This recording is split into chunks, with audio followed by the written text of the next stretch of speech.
Kita terbang ke Amerika Serikat, saudara. Kebakaran hutan yang meluas di Los Angeles, California, selain mengakibatkan ribuan rumah hangus terbakar, juga membuat sejumlah orang tewas. Selain menyelamatkan diri, sejumlah warga juga menyelamatkan hewan-hewan peliharaan mereka dari kebakaran. Awan asap tebal menyelimuti lingkungan rumah warga akibat kebakaran hutan yang menghanguskan ribuan rumah di California, Amerika Serikat.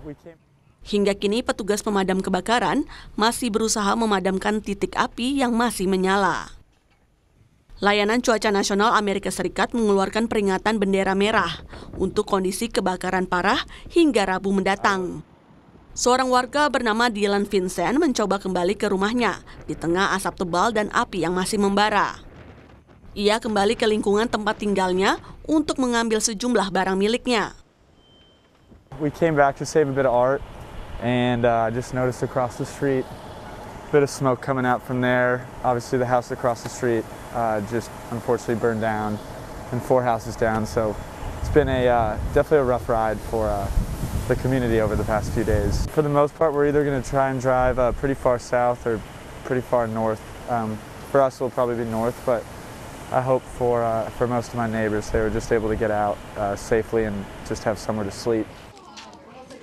Kebakaran besar yang terjadi karena angin kencang selain membuat ribuan warga mengungsi, juga membuat sejumlah hewan peliharaan terpaksa dievakuasi. Salah satunya ke tempat pusat berkuda di California. And a lot of streets were shut down, so I couldn't get in immediately. But I saw my barn owner hauling horses out, so I jumped in the truck with her and helped her get some of the horses over to San Diego racetrack, and then came back in and went into the barn and was helping with just holding horses and keeping them safe until more trucks and trailers could get to us. Tempat penampungan Pasadena Human saat ini juga dipenuhi sumbangan dan bantuan untuk hewan peliharaan. Pada Rabu lalu, dalam waktu 24 jam, tempat penampungan ini menerima 250 hewan peliharaan yang dievakuasi oleh pemiliknya. We're taking everything on a rolling basis because even if we don't need it today or tomorrow, the need is going to be there for a long time.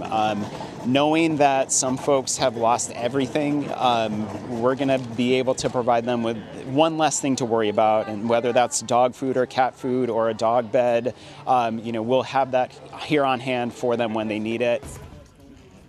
Selain menerima hewan peliharaan, tempat ini juga menerima hewan liar yang terluka akibat menderita luka bakar dan masalah kesehatan karena menghirup asap. Warga berharap seluruh titik api dapat segera dipadamkan agar kebakaran tidak meluas dan bertambah buruk.